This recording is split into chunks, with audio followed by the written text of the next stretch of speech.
মৌলৰ পৰ্যায়বৃত্ত শ্ৰেণী বিভাজন।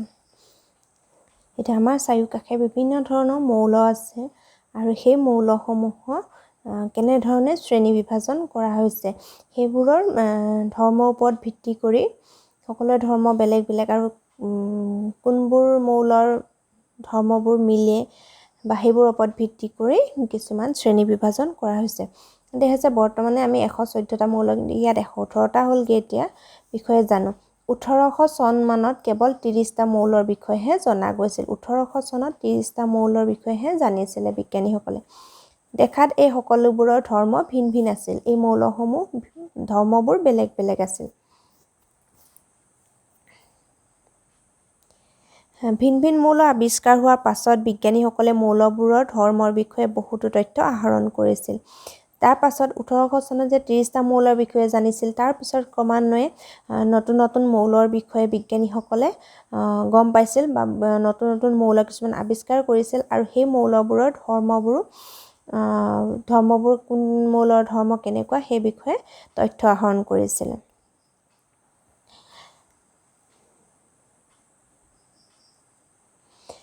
মৌলবোৰৰ ধৰ্মত থকা কিছুমান সমূহীয়া সাদৃশ্য অনুসন্ধান কৰিছিল, যাৰ ওপৰত ভিত্তি কৰি মৌলবোৰৰ ধৰ্ম সহজে অধ্যয়ন কৰিব পৰা যায়।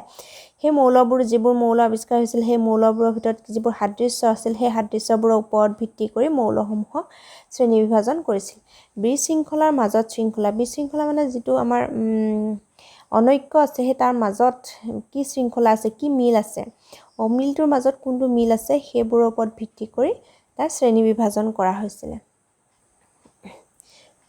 ইয়াত দিছে ভিন ভিন বস্তু বা জীৱক সিহঁতৰ ধৰ্মৰ ওপৰত ভিত্তি কৰি কিদৰে শ্ৰেণী বিভাজন কৰা হৈছে সেই বিষয়ে আমি জানো।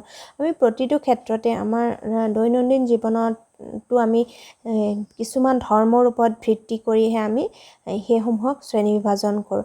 যেনে আমি যেতিয়া জীৱ জন্তুবোৰৰ শ্ৰেণী বিভাজন কৰোঁ তেতিয়াও আমি কি কৰোঁ যে ঘৰচীয়া প্ৰাণী কোনবোৰ আৰু বা বনৰীয়া প্ৰাণী কোনবোৰ তেনেকুৱা ধৰণে আমি শ্ৰেণী বিভাজন কৰোঁ বা তেনেকুৱা ধৰণৰ কথা। ইয়াতো সেই একে ধৰণৰ কিছুমান মিল বা সাদৃশ্যৰ ওপৰত ভিত্তি কৰিহে মৌলসমূহক ভাগ ভাগ কৰা হয়।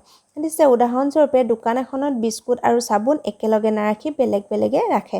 যে বিস্কুটৰ পেকেটবোৰ আৰু চাবোনবোৰ একেলগে নাৰাখে। বিস্কুটৰ ভাগখিনি এটা ছাইডত ৰাখিব বা চাবোনখিনি বেলেগ এটা ফালে ৰাখে। গতিকে তেনেধৰণে কৰে। আনকি গা ধোৱা চাবোনক কাপোৰ ধোৱা চাবোনৰ পৰা পৃথকে সজাই থয়। গতিকে আমি যেতিয়া চাওঁ সেইবোৰতো কি কৰে ভাগ ভাগ কৰে। গতিকে একেধৰণে বিজ্ঞানীসকলেও মৌলবোৰক সিহঁতৰ ধৰ্ম অনুসৰি শ্ৰেণী বিভাজন কৰি শৃংখলাবদ্ধভাৱে সজাবলৈ একাধিক প্ৰচেষ্টা চলালে। গতিকে বিজ্ঞানীসকলেও সেই মৌলবোৰক কি কৰিছে সিহঁতৰ যিবোৰ ধৰ্মবোৰ মিল আছে বা মৌলবোৰৰ যিবোৰ মিল আছে সেইবোৰৰ ওপৰত ভিত্তি কৰি সেই মৌলসমূহক শ্ৰেণী বিভাজন কৰিছিল। আদিতে মৌলবোৰক ধাতু আৰু অধাতু হিচাপে শ্ৰেণী বিভাজন কৰা হৈছিল। আৰম্ভণিতে মৌলবোৰক কি কৰিছিল ধাতু আৰু অধাতু হিচাপে শ্ৰেণী বিভাজন কৰিছিল। পাছলৈ মৌলবোৰ আৰু সিহঁতৰ ধৰ্মৰ ওপৰত আমাৰ জ্ঞান বৃদ্ধি হোৱাৰ লগে লগে মৌলবোৰক আৰু অধিক ভাগত ভগাবলৈ যত্ন কৰা হৈছিল। তাৰপিছত আছে ডবাৰ্ণৰ ট্ৰায়াড। 1817 চনত জাৰ্মান ৰসায়নবিদ জহান উলফগেন ডবাৰ্ণে একে ধৰ্ম বিশিষ্ট মৌলবোৰক একোটা গোটত সজাবলৈ যত্ন কৰিছিল। 1817 চনত এজন কোন জাৰ্মান ৰসায়নবিদ। গতিকে এই ডবাৰ্ণে কি কৰিছিলে সেই মৌলবোৰক যিবোৰ মৌলৰ একে ধৰ্ম থকা মৌলবোৰক একোটা গোটত সজাবলৈ চেষ্টা কৰিছিল। তেওঁ তিনিটা মৌল থকা কেইটামান গোট চিনাক্ত কৰিছিল। গতিকে সেইটো ট্ৰায়াড বুলি কৈছে, য'ত তাত তিনিটা মৌল ৰাখে। এইবোৰক তেওঁ ট্ৰায়াড বা ট্ৰিক বুলিছিল। ট্ৰায়াড বুলি কৈছে ডবাৰ্ণৰ ট্ৰাই মানে তিনি, গতিকে সেইটো ট্ৰায়াড বা ট্ৰিক বুলিছিল। ডবাৰ্ণে দেখুৱাইছিল যে ট্ৰায়াড এটাৰ মৌল তিনিটাক সিহঁতৰ পাৰমাণৱিক ভৰৰ বৰ্ধিত ক্ৰমত সজালে মাজৰটোৰ পাৰমাণৱিক ভৰ আন দুটা মৌলৰ পাৰমাণৱিক ভৰৰ গড় মানৰ প্ৰায় সমান হয়। এনেকুৱা ধৰণে সজাইছিল যে তিনিটা মৌল ল'ব, সেই তিনিটা মৌলৰ যিটো পাৰমাণৱিক ভৰ হ'ব, প্ৰথমত ধৰিলে এ বি চি তিনিটা মৌল লৈছে। সেই তিনিটা মৌলৰ এ আৰু চি এই মৌল দুটাৰ গড় উলিয়ালে মানে এ আৰু চি পাৰমাণৱিক ভৰ যোগ কৰি তাক 2ৰে হৰণ কৰিলে যিটো পাম সেইটো আমাৰ বিৰ পাৰমাণৱিক ভৰ হ'ব লাগিব গতিকে তেনেকুৱা ধৰণৰ মৌলসমূহ চিনাক্ত কৰিছিলে উদাহৰণস্বৰূপে লিথিয়াম সোডিয়াম আৰু পটাছিয়ামেৰে গঠিত ট্ৰায়াডটো লোৱা লিথিয়াম সোডিয়াম আৰু পটাছিয়াম এই তিনিটা লৈছে গতিকে এই তিনিটাৰে গঠিত ট্ৰায়াডটো যিহঁতৰ পাৰমাণৱিক ভৰ ক্ৰমে 6.9 23 আৰু 39 গতিকে লিথিয়াম আৰু পটাছিয়ামৰ পাৰমাণৱিক ভৰৰ গড় মান কিমান যেতিয়া আমি এই দুটা যোগ কৰিম তাৰ গড় মান যিমান হ'ব তাক 2ৰে মানে লিথিয়াম আৰু পটাছিয়ামৰ পাৰমাণৱিক ভৰ দুটা যোগ কৰি 2ৰে হৰণ কৰিলে আমি কিমান পাম সোডিয়ামৰ পাৰমাণৱিক ভৰৰ সমান পাম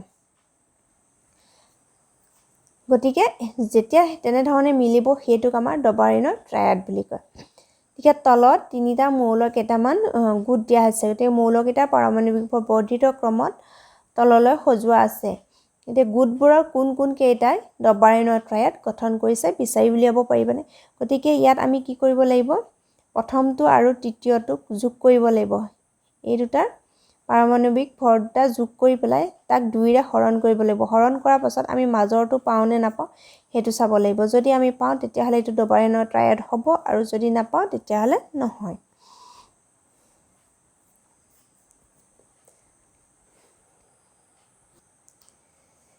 এতিয়া তোমালোকে গোট বি আৰু চি এ ডবাৰিনৰ ট্ৰায়াড গঠন কৰা পাবা গতিকে এইটো আমি গোটেইকেইটা যোগ কৰি চালে ইয়াত আমি দেখিম যে গোট বি আৰু চি এ ডবাৰিনৰ ট্ৰায়াড গঠন কৰিছে ডবাৰিনে সেই সময়লৈকে জ্ঞাত হোৱা মৌলবোৰৰ মাজৰ পৰা মাত্ৰ তিনিটা ট্ৰায়াডহে চিনাক্ত কৰিব পাৰিছিল যে সেই সময়লৈকে যিমানবোৰ মৌল আৱিষ্কাৰ হৈছিল তাৰ ভিতৰত ডবাৰিনে মাত্ৰ তিনিটা ট্ৰায়াডহে পাইছিল গতিকে বাকীসমূহক সেই ট্ৰায়াড হিচাপে শ্ৰেণীবিভাগ কৰিব পৰা নাছিল আৰু সেয়েহে এই ট্ৰায়াড হিচাপে শ্ৰেণীবিভাজন কৰা পদ্ধতিটো ব্যৱহাৰৰ বাবে উপযোগী নাছিলে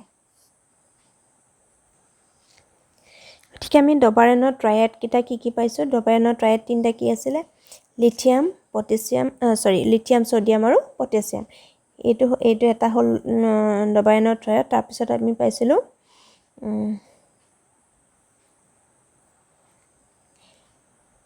কেলছিয়াম ষ্ট্ৰনিয়াম আৰু বেৰিয়াম এইটো এটা ট্ৰায়াড পাইছোঁ আৰু এটা ট্ৰায়াড হ'ল ক্লৰিন ব্ৰমিন আৰু আয়ডিন এই তিনিটা গতিকে এই তিনিটা ট্ৰায়াডে শ্ৰেণী বিভাজন কৰিব পাৰিছিল ডবাৰিনে গতিকে বাকীবোৰ যিহেতু বাকী যিবোৰ মৌল আৱিষ্কাৰ হৈছিল সেই সকলোবোৰক এই ধৰণে এই ট্ৰায়াড হিচাপে শ্ৰেণী বিভাজন কৰিব পৰা নাছিল সেইকাৰণে এই পদ্ধতিটো ব্যৱহাৰৰ কাৰণে উপযোগী নাছিলে তাৰপিছত আছে নিউলেণ্ডৰ অষ্টকৰ সূত্ৰ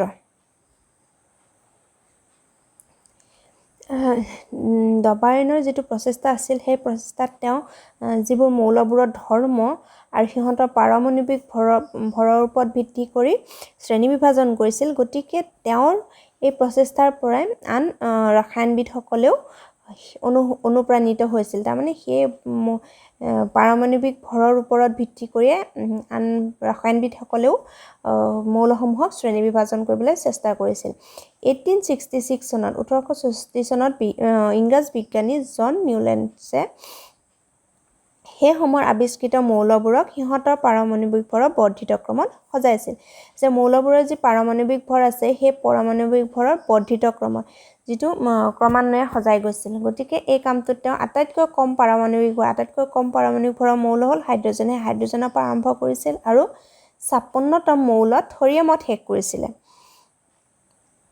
এনেধৰণে সজাওঁতে তেওঁ প্ৰতিটো অষ্টম মৌলৰ প্ৰথমটোৰ লগত একেধৰণৰ হোৱা লক্ষ্য কৰিছিল যিটো প্ৰথমটোৰ পৰা সজাই যোৱাৰ পাছত 8 নম্বৰ মৌলটোৰ কি হৈছে তেওঁ 1 নম্বৰ প্ৰথম মৌলটোৰ লগত ধৰ্মবোৰ একে হোৱা লক্ষ্য কৰিছিলে ধৰ্মবোৰৰ মিল দেখিছিলে এইটোক তেওঁ সংগীতৰ অষ্টকৰ সৈতে তুলনা কৰিছিল যিটো সংগীতৰ অষ্টকৰ সূত্ৰ যিটো আমাৰ সংগীতৰ স্বৰ আছে সাৰেগামা পা ধা গতিকে এই সূত্ৰৰ লগত তেওঁ তুলনা কৰিছিলে ইয়াক নিউজিলেণ্ডৰ অষ্টকৰ সূত্ৰ নামেৰে জনা যায় গতিকে এই সূত্ৰটোকে এই যিটো শ্ৰেণী বিভাজন কৰিছিলে সেইটোকে নিউজিলেণ্ডৰ অষ্টকৰ সূত্ৰ নামেৰে জনা যায়। নিউজিলেণ্ডৰ অষ্টকত লিথিয়াম আৰু ছ'ডিয়ামৰ ধৰ্মসমূহ একে হোৱা দেখা গৈছিল। লিথিয়ামৰ পাছৰ অষ্টম মৌলটো হ'ল ছ'ডিয়াম। একেদৰে বেৰিলিয়াম আৰু মেগনেছিয়ামৰ ধৰ্ম পৰস্পৰ মিলে। গতিকে তেওঁলোকে যিটো প্ৰতিটো অষ্টম মৌল প্ৰথম মৌলটোৰ পৰা নেক্সট যিটো অষ্টম মৌল আহে সেই মৌলটো অষ্টম 8 নম্বৰ মৌলটোৰ লগত একে মিল দেখা পাইছিলে। গতিকে তালিকা 5.3 নিউজিলেণ্ডৰ অষ্টকৰ মূল গাঁথনি এটা অংশ দিয়া হৈছে। এই নিউজিলেণ্ডৰ অষ্টকৰ যিটো সূত্ৰ ইয়াত দিছে সংগীতৰ স্বৰ যিটো সা ৰে গা মা পা ধা নি। গতিকে ইয়াৰ লগত মিলাইছে। প্ৰথমতে হাইড্ৰজেন, তাৰপিছত লিথিয়াম, বেৰিলিয়াম, বৰণ, গতিকে এনেধৰণে লিখি গৈছে। গতিকে আৰু তাৰপিছত প্ৰতিটো অষ্টম মৌলৰ লগত তেওঁ মিল দেখা পাইছিল। গতিকে তেওঁ সেইখিনিক এটা ভাগত ভাগ কৰিছিলে।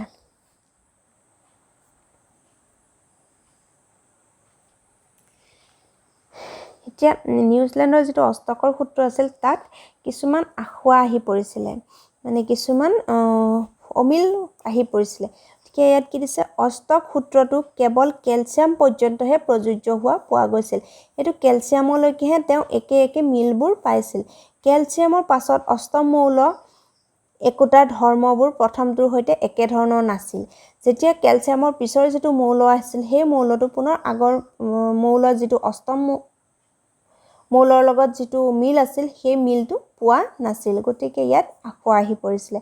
নিউজিলেণ্ডে প্ৰকৃতিত কেৱল 56টা মৌল থকা বুলিহে জানিছিল। সেই সময়লৈকে 56টা মৌল আৱিষ্কাৰ হৈছিল আৰু তেওঁ 56টা মৌল থকা বুলিয়ে ভাবিছিল। আৰু ভৱিষ্যতেও আৰু অধিক মৌল আৱিষ্কাৰ নহ'ব বুলিয়ে ধৰিছিল। আৰু ভৱিষ্যতলৈ কোনো ধৰণৰ মৌল আৱিষ্কাৰ নহয় তেনেধৰণে তেওঁ ধৰি লৈছিল। কিন্তু পৰৱৰ্তী কালত অনেক নতুন মৌল আৱিষ্কাৰ হোৱাত এইবোৰৰ ধৰ্ম অষ্টক সূত্ৰৰ লগত খাপ খোৱা নাছিল। যেতিয়া নতুন মৌলবোৰ আৱিষ্কাৰ হ'ল সেই মৌলসমূহক কিন্তু এই অষ্টকৰ সূত্ৰ অনুসৰি শ্ৰেণী বিভাজন কৰিব পৰা নাছিলে। গতিকে এই সূত্ৰৰ লগত খাপ খোৱা নাছিলে।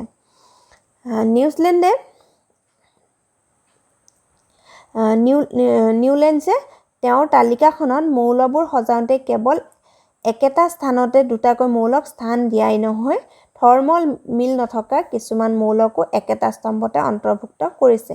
ইয়াত ধৰ্মৰ মিল নথকা কিছুমান মৌলকো একেটা স্থানতে অন্তৰ্ভুক্ত কৰিছে বা এটা স্থানতে দুটা মৌলক স্থান দিছে। ইয়াত দিছে 5.3 পৰা এনে উদাহৰণ দিব পাৰিবনে?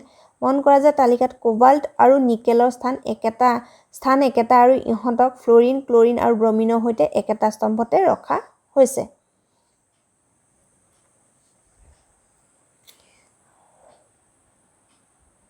ইয়াতে আমি যেতিয়া চাম এইটো কোবাল্ট আৰু নিকেলক একেটা স্থানতে ৰাখিছে আৰু এইটো ফ্ল'ৰিন, ক্ল'ৰিন, ব্ৰমিন ইহঁতৰ লগত একেটা বৰ্গতে ৰাখিছে। গতিকে যিটো ফ্ল'ৰিন, ক্ল'ৰিন, ব্ৰমিন ইহঁতৰ লগত কোবাল্ট আৰু নিকেলৰ ধৰ্মবোৰৰ মিল নাই। গতিকে মিল নথকা মৌলবোৰকো একেটা স্থানতে স্থান দিছে আৰু একেটা স্থানতে দুটা মৌলক স্থান দিছে। গতিকে এইসমূহ আসোঁৱাহ আহি পৰিছিলে।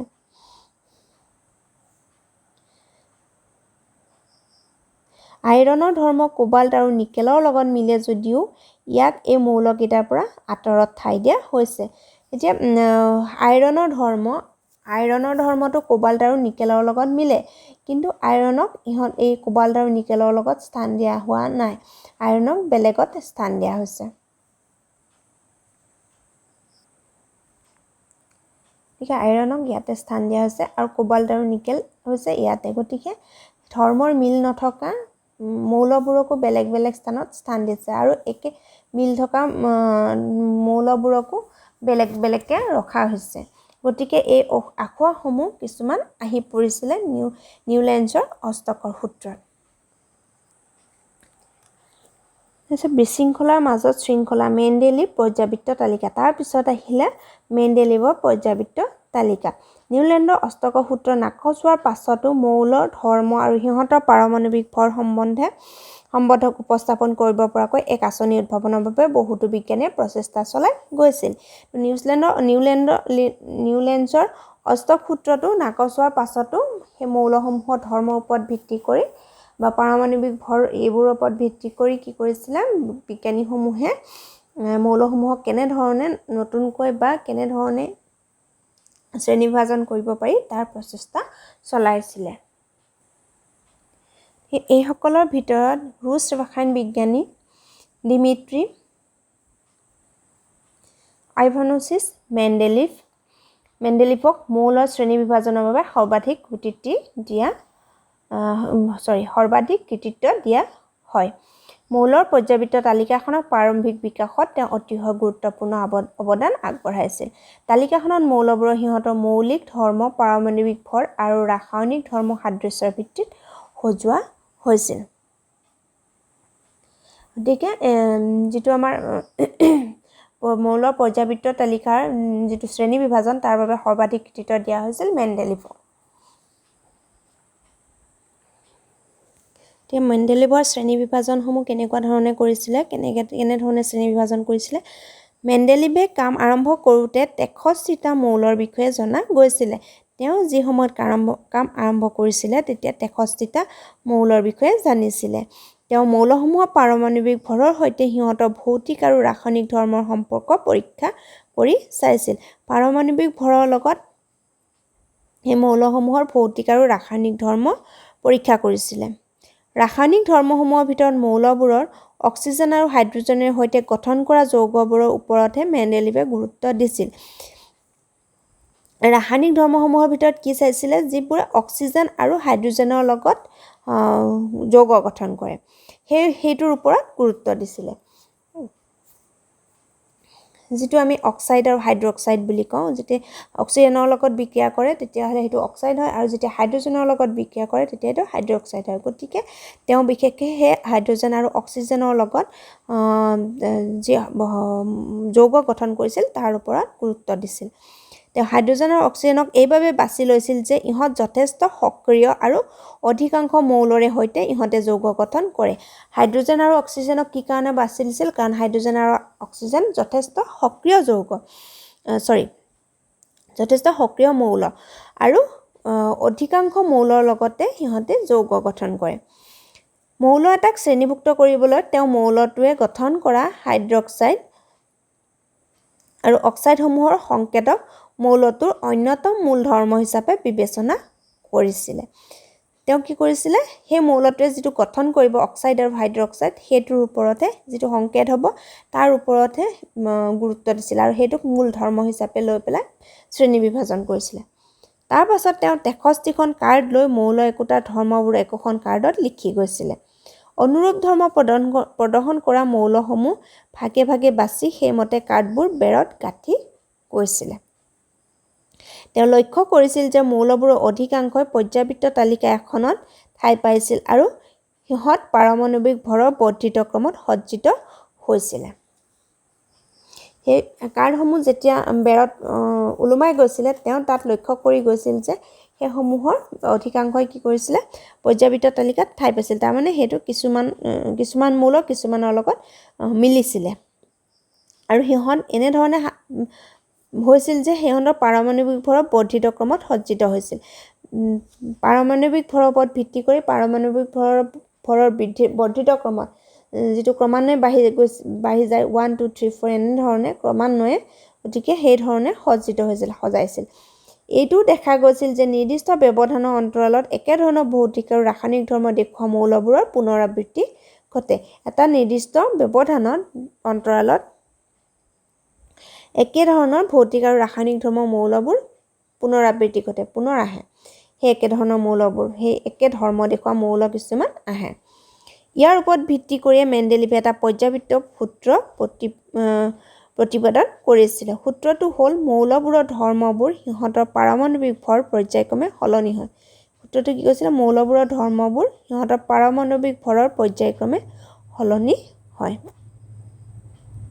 মেণ্ডেলিভৰ পৰ্যাবৃত্ত তালিকাত থকা থিয় স্তম্ভবোৰক বৰ্গ, যিবোৰ থিয় স্তম্ভ আছে সেইবোৰক বৰ্গ আৰু পথালিকে থকা শাৰীবোৰক পৰ্যায় বা পিৰিয়ড বোলা হয় ইংৰাজীত পিৰিয়ড বুলি ক'ব অসমীয়াত পৰ্যায় বুলি কয়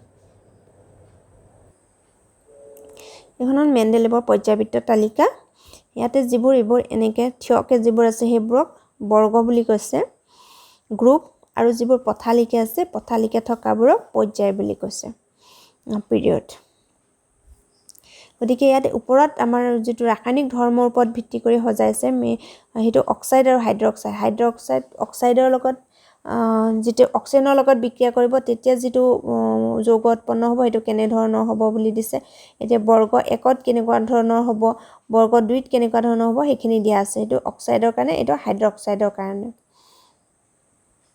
এটো হল অক্সিজেনৰ লগত বিক্ৰিয়া কৰিলে আৰু এটো হাইড্ৰজেনৰ লগত বিক্ৰিয়া কৰিলে গতিকে এই ধৰণে হে মৌলসমূহক শ্ৰেণী বিভাজন কৰিছিল ঠিক যেতিয়া হাইড্ৰজেন প্ৰথমতে হাইড্ৰজেন আছে তাৰ পিছতে lithium beryllium boron carbon nitrogen oxygen fluorine sodium magnesium aluminium silicon ঠিক এই ধৰণে এইখিনি শ্ৰেণী বিভাজন কৰি গৈছিল আৰু ইয়াত যেতিয়া আমি চাম তাত যিবোৰ পাৰমাণবিক ভৰসমূহ পৰ্যায়ক্ৰমে সলনি হৈ গৈছিল হেতু বৰ্ধিত ক্ৰমত সজাইছিল তো আমি যেতিয়া ইয়াত লক্ষ্য কৰিম যেটো পাৰমাণবিক ভৰ দিয়া আছে তলত লিখি দিয়া আছে গতিকে এইখিনি পৰ্যায়ক্ৰমে সলনি বাঢ়ি গৈছিল চলতে মেণ্ডেলিভৰ পৰ্যায়বৃত্ত তালিকাৰ সফলতাসমূহ মেণ্ডেলিভৰ যিখন পৰ্যায়বৃত্ত তালিকা বনালে হে মেণ্ডেলিভৰ পৰ্যায়বৃত্ত তালিকাখনৰ কি সফলতা কি ক্ষেত্ৰত সফল হ'ব পাৰিছিল মেণ্ডেলিভৰ পৰ্যায়বৃত্ত তালিকাত ঠাই বিশেষে বেছি পাৰমাণবিক ভৰৰ মৌল একতাকৈ তাতকৈ সামান্য কম পৰিমাণ পাৰমাণবিক ভৰৰ মৌল এটাতকৈ আগত ঠাই দিছিল একে ধৰণৰ ধৰ্ম প্ৰদৰ্শন কৰা মৌলবোৰক একেটা বৰ্গতে ৰাখিবলৈ হেতু কৰা হৈছিল উদাহৰণ স্বৰূপে তালিকাখনত কোবাল্টৰ যেটো পাৰমাণবিক ভৰ হেতু 58.9 কোবাল্টক নিকেলৰ পাৰমাণবিক ভৰ 58.8 গতিকে কোবাল্টক নিকেলৰ আগত ঠাই দিয়া হৈছে য'ত নিকে কোবাল্টৰ পাৰমাণবিক ভৰ হ'ল 58.9 আৰু নিকেলৰ পাৰমাণবিক ভৰ হ'ল 58.7 কিন্তু কোবাল্টক আগত স্থান দিয়া হৈছে আৰু নিকেলক পিছত স্থান দিয়া হৈছে তদুপৰি মেণ্ডেলিভে তেওঁৰ তালিকাখনত কিছু ঠাই এৰি গৈছিল এই খালী ঠাইবোৰত সেই সময়ত আৱিষ্কাৰ নোহোৱা কিছুমান মৌলৰ অৱস্থিতিৰ বিষয়ে মেণ্ডেলিভে ভৱিষ্যতবাণী কৰিছিল গতিকে মেণ্ডেলিভে তেওঁৰ পৰ্যায়বৃত্ত তালিকাখনত কি কৈছিল কিছুমান খালী ঠাই থৈ গৈছিল সেই খালী ঠাইবোৰ কি কাৰণে থৈ গৈছিল সেই খালী ঠাইবোৰত যিবোৰ মৌল আৱিষ্কাৰ হোৱা নাই সেই মৌলসমূহৰ তেওঁ কিছু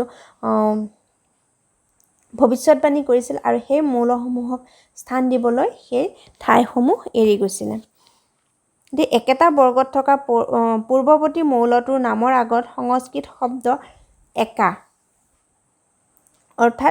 অৰ্থটো হ'ল একা যোগ কৰি মেণ্ডেলিভে এই মৌলবোৰৰ নামও দিছিল গতিকে সেই যেটো একেটা বৰ্গৰে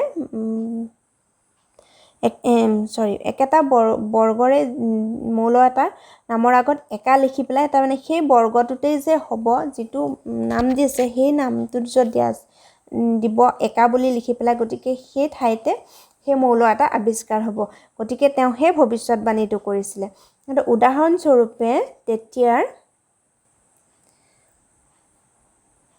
অনাবিষ্কৃত মৌল স্কেন্ডিয়াম গেলিয়াম আৰু জাৰ্মেনিয়ামক মেণ্ডেলিভে ক্ৰমে একা বৰন একা এলুমিনিয়াম আৰু একা সিলিকন নাম দিছিল গতিকে একা বৰন তাৰ মানে এই যেটো নতুন মৌল আৱিষ্কাৰ হ'ব সেই মৌলটো বৰণৰ গ্ৰুপত থাকিব বৰন যেটো বৰ্গত আছে সেই বৰ্গটোতে থাকিব তাৰ মানে সেই বৰণৰ লগত সেই মৌলটোৰ সাদৃশ্য থাকিব স্কেন্ডিয়াম গেলিয়াম আৰু জাৰ্মেনিয়ামৰ ধৰ্মক্ৰমে বৰন এলুমিনিয়াম আৰু সিলিকনৰ সৈতে একে আছিল গতিকে যেটো স্কেন্ডিয়ামৰ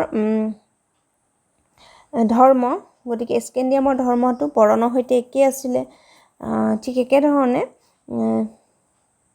গেলিয়াম পাইছিল এলুমিনিয়ামৰ সৈতে একে আৰু জাৰ্মেনিয়ামৰ সিলিকনৰ সৈতে একে আছিল গতিকে মেণ্ডেলিভে ভৱিষ্যতবাণী কৰা এলুমিনিয়ামৰ ধৰ্মসমূহ আৰু গেলিয়ামৰ মৌল ধৰ্মসমূহ তালিকা 5.5ত দিয়া হৈছে গতিকে সেই সমূহৰ ধৰ্মসমূহ দিয়া আছে গতিকে সেইবোৰৰ যেটো অক্সাইডৰ সংকেত সেই সংকেতবোৰৰ মিল আছিল ই মেণ্ডেলিভৰ পৰ্যাপিত তালিকাখন শুদ্ধ ব্যৱহাৰ উপযোগী আছিল তাক নিশ্চিতভাৱে প্ৰমাণ কৰিছিল। মেণ্ডেলিভে ভৱিষ্যতবাণী অসাধাৰণ সাফল্যই তেওঁৰ তালিকাখন ৰসায়নবিদসকলৰ বাবে গ্ৰহণযোগ্য কৰাই নহয়, ই তেওঁক এক ধাৰণা উদ্ভাৱক হিচাপে স্বীকৃতি দিয়ালে। হিলিয়াম, নিয়ন আৰু আৰ্গনৰ দৰে সম্ভ্ৰান্ত গেছবোৰ অতিশয় নিষ্ক্ৰিয় আৰু আমাৰ বায়ুমণ্ডলত এইবোৰ নিচেই কম মাত্ৰাত থাকে বাবে এইবোৰ আৱিষ্কৃত হওঁতে বহু পলম হৈছিল। যেতিয়া আৱিষ্কৃত হ'ল তেতিয়া ইহঁতক তালিকাখনত ইতিপূৰ্বে থকা ক্ৰমৰ কোনো সাল সলনি নকৰাকৈ এটা নতুন বৰ্গ সংস্থাপিত কৰিব পৰা গৈছিল। ই তালিকাখনৰ অন্যতম সাফল্য আছিল। হিলিয়াম, নিয়ন আৰু আৰ্গন এই যিবোৰ নিষ্ক্ৰিয় গেছ আছে বা সম্ভ্ৰান্ত গেছ আছে সেই গেছবোৰ সেই সময়ত আৱিষ্কাৰ হোৱা নাছিলে। গতিকে মেণ্ডেলিভৰ যিখন পৰ্যাপিত তালিকা তাত আমি 7টা বৰ্গ দেখিবলৈ পাওঁ। কিন্তু আমাৰ যিটো পিছত সেইকাৰণে কি কৰিলে সেই পৰ্যাপিত তালিকাখনৰ কোনো সলনি নকৰাকৈ এটা নতুন বৰ্গ যোগ দি পেলাই সেই নতুন বৰ্গটোত সেই সম্ভ্ৰান্ত গেছবোৰক ৰাখিলে। হিলিয়াম, নিয়ন, আৰ্গন এই গেছবোৰক ৰাখিলে। এই গেছবোৰক নিষ্ক্ৰিয় গেছ বুলি কোৱা হয় কাৰণ এই গেছবোৰ অতিশয় নিষ্ক্ৰিয় আৰু আমাৰ বায়ুমণ্ডলত নিচেই কম মাত্ৰাত থাকে আৰু সেয়েহে সেইটো কাৰণতে এই গেছসমূহ আৱিষ্কাৰ হওঁতে বহুত পলম হৈছিলে।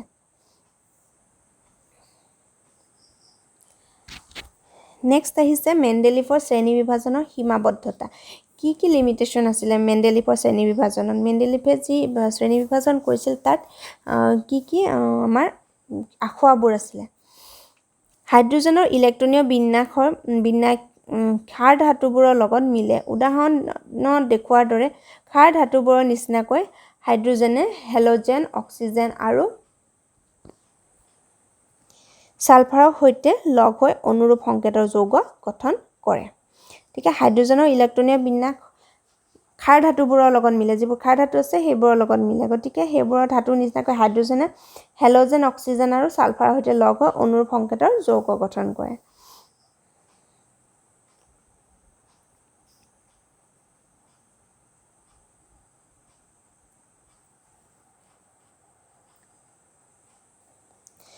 পৰ্যাপিত তালিকাত হাইড্ৰজেনক নিশ্চিতভাৱে কোনো স্থান দিব পৰা নাযায়। এইটো মেণ্ডেলিভৰ পৰ্যাপিত তালিকাখনৰ মুখ্য সীমাবদ্ধতা আছিল। কাৰণ মেণ্ডেলিভৰ পৰ্যাপিত তালিকাত হাইড্ৰজেনক কোনো স্থান দিব পৰা নাছিলে। তেওঁৰ তালিকাখনত হাইড্ৰজেনৰ বাবে এটা সঠিক স্থান নিৰূপণ কৰিব পৰা নাছিলে। মেণ্ডেলিভে মৌলৰ পৰ্যাপিত শ্ৰেণী বিভাজন কৰাৰ বহু পাছত সমস্থানিক সমূহৰ আৱিষ্কাৰ কৰা হৈছিলে। মৌল এটাৰ সমস্থানিকবোৰৰ ৰাসায়নিক ধৰ্মসমূহ একে হয় কিন্তু পাৰমাণৱিক ভৰসমূহ বেলেগ বেলেগ। গতিকে মেণ্ডেলিভৰ দ্বিতীয় সীমাবদ্ধতা আছিলে যে সমস্থানিকবোৰৰ কাৰণে কোনো স্থান নাছিলে মেণ্ডেলিভৰ পৰ্যাপিত তালিকাত। সমস্থানিকটো কি হয় যি একেটা মৌলৰে যিবোৰ পাৰমাণৱিক ভৰ হয় সেই পাৰমাণৱিক ভৰসমূহ বেলেগ বেলেগ হয়। একেটা মৌল একেটাই থাকে, যেনে হাইড্ৰজেনৰ হাইড্ৰজেন 1H1, 1H2, 1H3 এনেকৈ থাকে। গতিকে সেই তেনেধৰণে একেটা মৌলৰে বেলেগ বেলেগ পাৰমাণৱিক ভৰ থাকিব পাৰে। গতিকে সেইসমূহৰ কাৰণে মেণ্ডেলিভৰ শ্ৰেণী বিভাজনত স্থান নাছিলে। গতিকে এইটো হ'ল মেণ্ডেলিভৰ আন এটা সীমাবদ্ধতা। নেক্সট লৈছোঁ বিশৃংখলাৰ মাজত শৃংখলা আধুনিক পৰ্যাপিত তালিকা। যিখন আধুনিক পৰ্যাপিত তালিকা হ'ল গতিকে সেইখনৰ বিষয়ে আলোচনা কৰিম। 1913 চনত হেনৰি মজলে দেখুৱাইছিল যে মৌল এটাৰ পাৰমাণৱিক সংখ্যা তাৰ পাৰমাণৱিক ভৰতকৈ অধিকতৰ মৌলিক। 1913 চনত হেনৰি মজলে। গতিকে এই অনুসৰি মেণ্ডেলিভৰ পৰ্যাপিত সূত্ৰটোক সংশোধন কৰা হৈছিল। যিটো মেণ্ডেলিভৰ পৰ্যাপিত তালিকা আছিল তাত কিছুমান সংশোধন কৰিছিলে আৰু পাৰমাণৱিক সংখ্যাক আধুনিক পৰ্যাপিত তালিকাৰ ভিত্তি হিচাপে লোৱা হৈছিলে। আধুনিক পৰ্যাপিত সূত্ৰটো এনেধৰণে কয়, মৌলবোৰৰ ধৰ্ম সিহঁতৰ পাৰমাণৱিক সংখ্যাৰ পৰ্যায়ক্ৰমে সলনি হয়। যিটো মেণ্ডেলিভৰ আছিলে মেণ্ডেলিভৰ পৰ্যাপিত তালিকাখন পাৰমাণৱিক ভৰৰ ওপৰত ভিত্তি কৰি বনোৱা হৈছিলে। আৰু এতিয়া আধুনিক পৰ্যাপিত তালিকাত যে হেনৰি মজলে কি কৰিছিলে সেইটো দেখিছিলে যে পাৰমাণৱিক ভৰতকৈ পাৰমাণৱিক সংখ্যাটোহে অধিকতৰ মৌলিক হয়। বেছি মৌলিক মানে তাৰ ওপৰত আমাৰ বেছি বিশদভাৱে যায়। গতিকে যিটো আধুনিক পৰ্যায়বৃত্ত তালিকা তাৰ সূত্ৰটো কিহৰ ওপৰত ভিত্তি কৰি কৰা হ'ল মৌলবোৰৰ ধৰ্ম সিহঁতৰ পাৰমাণৱিক সংখ্যাৰ পৰ্যায়ক্ৰমেহে সলনি হয় এতিয়া পাৰমাণৱিক সংখ্যাই পৰমাণু এটাৰ নিউক্লিয়াছত থকা প্ৰটনৰ সংখ্যাক বুজায় নিউক্লিয়াছত থকা প্ৰটনৰ সংখ্যাক বুজায় পাৰমাণৱিক সংখ্যা মানে হ'ল নিউক্লিয়াছত থকা প্ৰটনৰ সংখ্যা আৰু এই সংখ্যাটো এটা মৌলৰ পৰা পাছৰটো মৌললৈ যাওঁতে 1 কৈ বাঢ়ে যে প্ৰথমটো মৌলৰ পৰা তাৰ পিছৰটো মৌললৈ যেতিয়া যায় তাত পাৰমাণৱিক সংখ্যাটো 1 কৈ বাঢ়ে মৌলবোৰক সিহঁতৰ পাৰমাণৱিক সংখ্যাৰ বৰ্ধিত ক্ৰম অনুসৰি সজালে আমি মৌলবোৰৰ শ্ৰেণী বিভাজনৰ এখন তালিকা পাম তাকে আধুনিক পৰ্যায়বৃত্ত তালিকা বোলা হৈছে যেটো আমি ক্ৰম অনুসৰি মৌলবোৰৰ পাৰমাণৱিক সংখ্যাৰ ক্ৰম অনুসৰি সজালে যিখন তালিকা পাম সেইখনকে আধুনিক পৰ্যায়বৃত্ত তালিকা বুলি কৈছে মৌলবোৰক বৰ্ধিত পাৰমাণৱিক সংখ্যাৰ ওপৰত ভিত্তি কৰি সজাই সিহঁতৰ ধৰ্মসমূহ অধিক শুদ্ধকৈ পূৰ্বানুমান কৰিব পৰা গৈছে আধুনিক পৰ্যায়বৃত্ত তালিকাত যিবোৰ মেণ্ডেলিভৰ পৰ্যায়বৃত্ত তালিকাত যিসমূহ আখুৱা আছিলে বা যিখিনি সীমাবদ্ধতা আছিল সেইখিনি ইয়াত নিৰূপণ কৰিছিলে গতিকে সেইখিনি বিষয়টোৰ মীমাংসা কৰিব পৰা যায় সেইখিনি সমাধান বিচাৰি পাইছিলে আধুনিক পৰ্যায়বৃত্ত তালিকাত মৌলবোৰৰ স্থান আধুনিক পৰ্যায়বৃত্ত তালিকাত 18টা থিয় স্তম্ভ যিটো বৰ্গ আৰু 7টা আনুভূমিক শাৰী আছে যিটো আমি পৰ্যায় বুলি কৈছোঁ এইবোৰ ক্ৰমে বৰ্গ আৰু পৰ্যায় বোলা হয় তাৰমানে আধুনিক পৰ্যায়বৃত্ত তালিকাখনত 18টা বৰ্গ আৰু 7টা পৰ্যায় আছে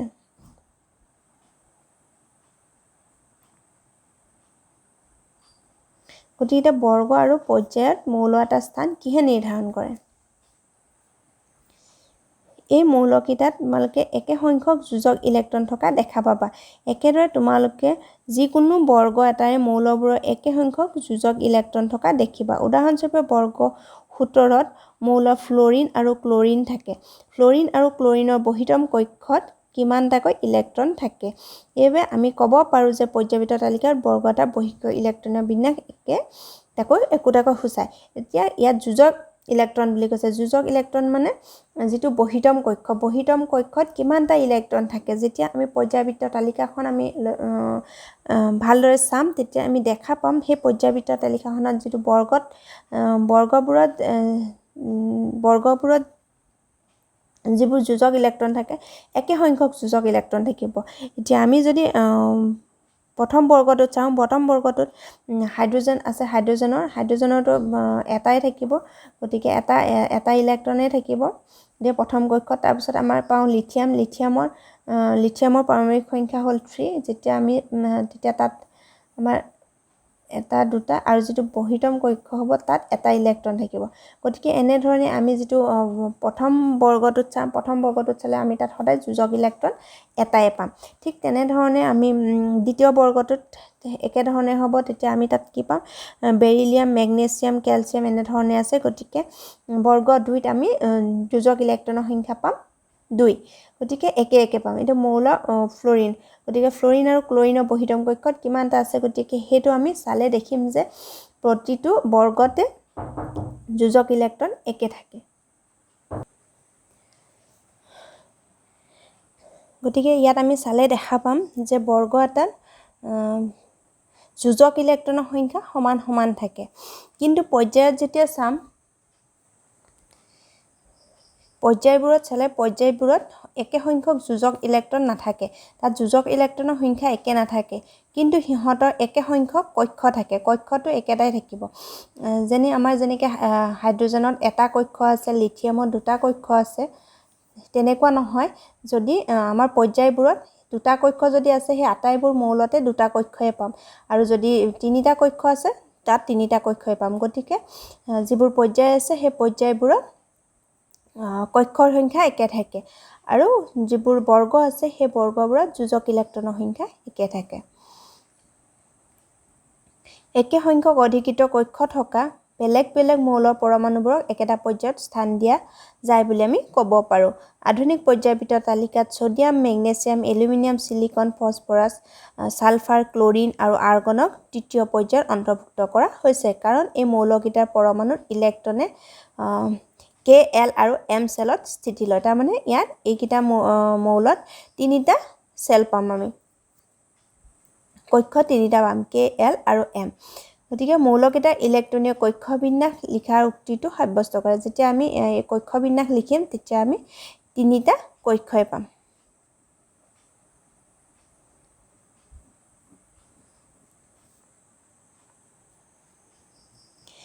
আধুনিক পৰ্যায়বৃত্ত তালিকাত মৌলৰ ধৰ্মৰ পৰিৱৰ্তনৰ প্ৰৱণতা যোজ্যতা যোজ্যতাটো কি হয় মৌল এটাৰ যোজ্যতা মৌলটোৰ পৰমাণুৰ বহিৰতম কক্ষত থকা যোজক ইলেক্ট্ৰনে নিৰ্ণয় কৰে বহিৰতম কক্ষটোত বাহিৰৰ কক্ষটোত কিমানটা ইলেক্ট্ৰন আছে তাৰ ওপৰত নিৰ্ভৰ কৰি মৌল এটাৰ যোজ্যতা নিৰ্ণয় কৰা হয়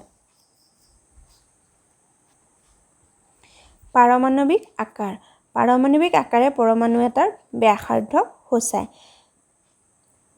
বিযুক্ত পৰমাণু এটাৰ নিউক্লিয়াছটোৰ কেন্দ্ৰ আৰু বহিৰতম কক্ষটোৰ মাজৰ দূৰত্বক পাৰমাণৱিক আকাৰ হিচাপে গণ্য কৰিব পাৰি হাইড্ৰজেন পৰমাণুৰ পাৰমাণৱিক ব্যাসাৰ্ধ 37 pm পিকোমিটাৰ আৰু 1 পিকোমিটাৰ মানে 10 to the power -12 metre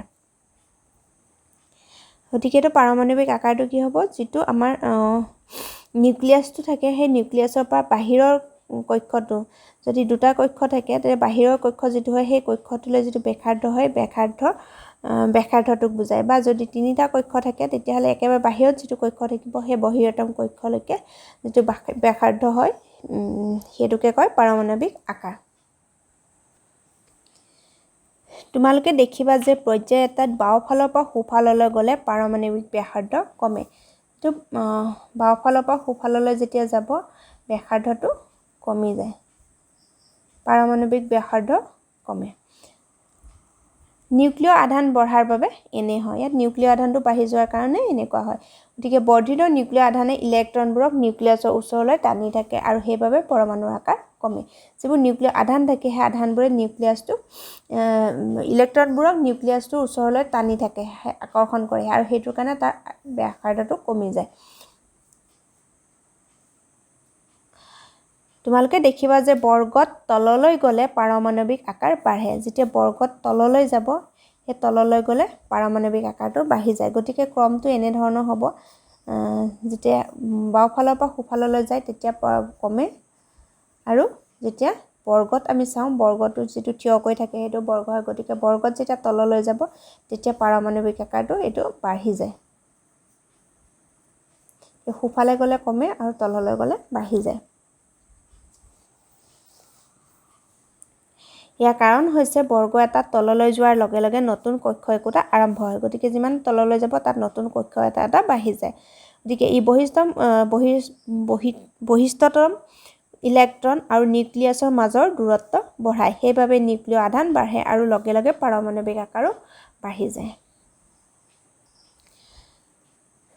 next আছে ধাতব আৰু অধাতব ধৰ্ম গতিকে পৰ্যায়বৃত্ত তালিকাত সোডিয়াম আৰু মেগনেছিয়ামৰ দৰে ধাতু কেইটা বাওফালে আৰু সালফাৰ আৰু ক্লোৰিনৰ দৰে অধাতু কেইটা সোফালে থকা আমি দেখিবলৈ পাম যিবোৰ সোডিয়াম মেগনেছিয়াম এই ধাতুবোৰ কি থাকে বাওফালে থাকে আৰু যিবোৰ অধাতু আছে সালফাৰ ক্লোৰিন সেই অধাতুবোৰ সোফালে থাকে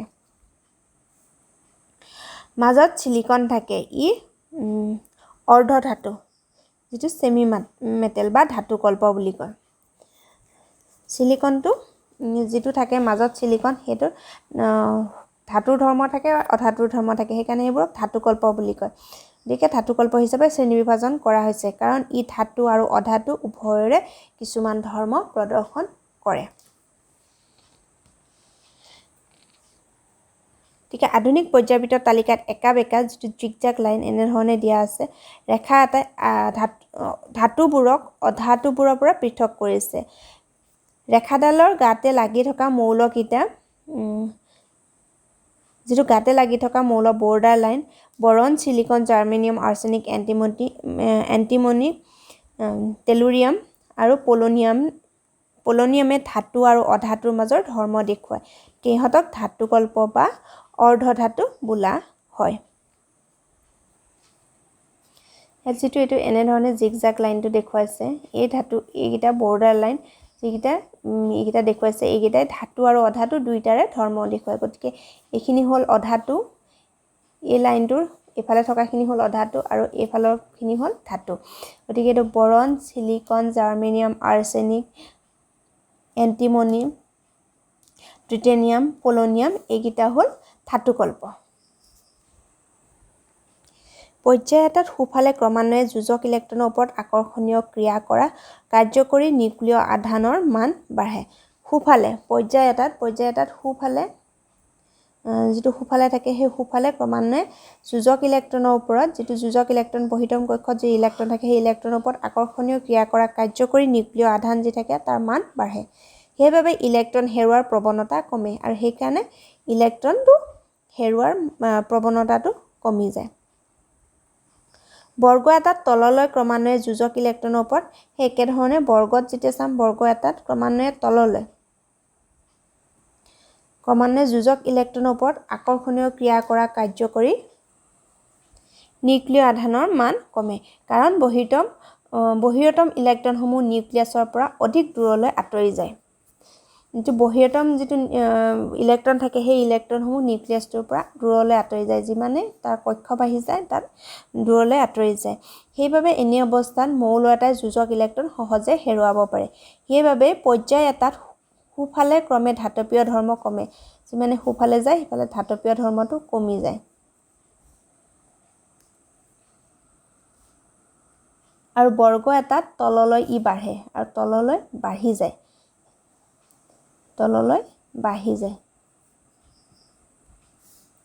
আনহাতে অধাতুবোৰ বিদ্যুৎ ঋণাত্মক অধাতুবোৰ হয় বিদ্যুৎ ঋণাত্মক ইহঁতে সাধাৰণতে ইলেক্ট্ৰন লাভ কৰি বান্ধনী গঠন কৰে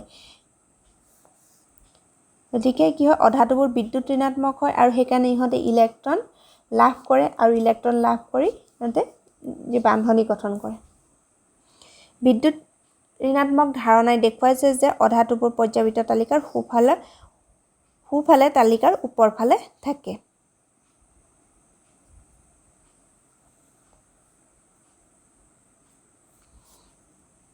এই ধাৰণাৰ পৰাই মৌলবোৰ গঠন কৰা অক্সাইডসমূহৰ প্ৰকৃতি পূৰ্বানুমান কৰাটো সম্ভৱ হৈছে কাৰণ তোমালোকে জানা যে ধাতুৰ অক্সাইডবোৰ সাধাৰণতে ক্ষাৰকীয় হয় যিবোৰ ধাতুৰ অক্সাইড হয় সেইবোৰ ক্ষাৰকীয় হয় আৰু অধাতুৰ অক্সাইডবোৰ আম্লিক হয় গতিকে পাঠটোৰ আলোচনা ইমানখিনি আছিল